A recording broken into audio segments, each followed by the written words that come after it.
Assalamualaikum warahmatullahi wabarakatuh.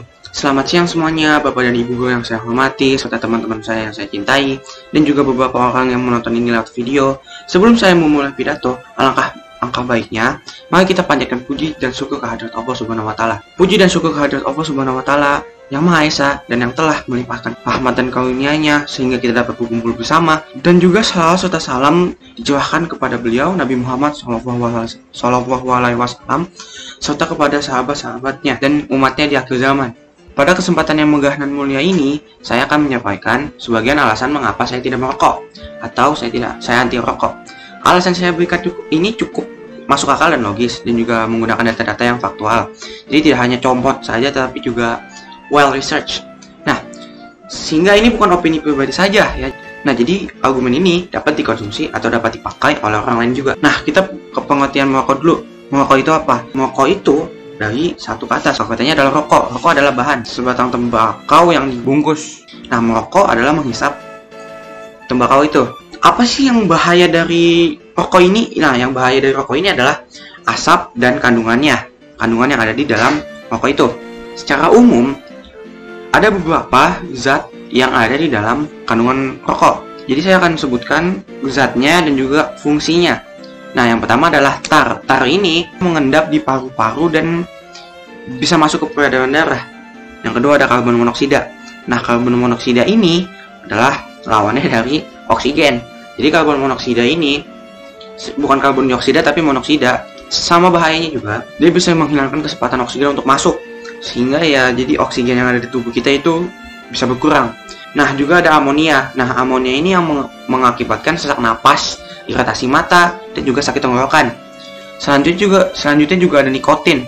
Nah, nikotin inilah yang menyebabkan kecanduan merokok. Jadi, mengapa merokok itu masih merokok? Ya, karena ada nikotin. Nikotin itu mirip opium dan zat-zat adiktif lainnya.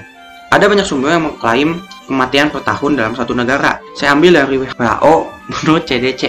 Nah, jadi di US itu ada beberapa orang yang meninggal karena rokok. 480.000 kematian per tahun. Sedangkan untuk di Indonesia, ini saya ambil sumber referensinya dari WHO menurut liputan 6. Ada sekitar 225.700 orang meninggal per tahun akibat merokok di Indonesia.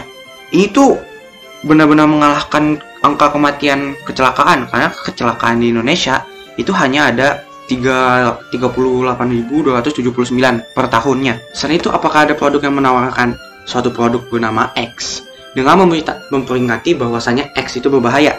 Jelas ada, yaitu rokok. Jadi biasanya rokok ada tulisan hati-hati merokok atau ya seperti begitulah.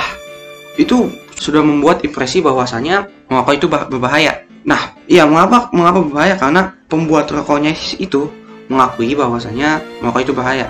Itulah beberapa alasan saya tidak merokok atau anti merokok. Saya tidak memaksa semua orang untuk setuju dengan saya, asalkan mereka tidak mengganggu orang-orang yang setuju dengan saya atau sebagainya.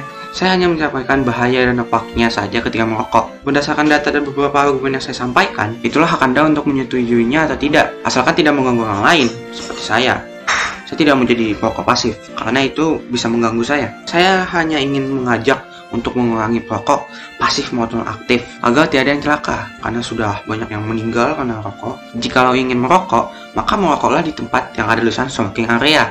Jangan ada tulisan yang non smoking area, atau tempat yang sepi, misalnya yang rumah sendiri, asalkan tidak mengganggu orang lain. Itu saja. Pohon ada di tangan juragan, itu juragan jual pohonnya tidak hanya satu.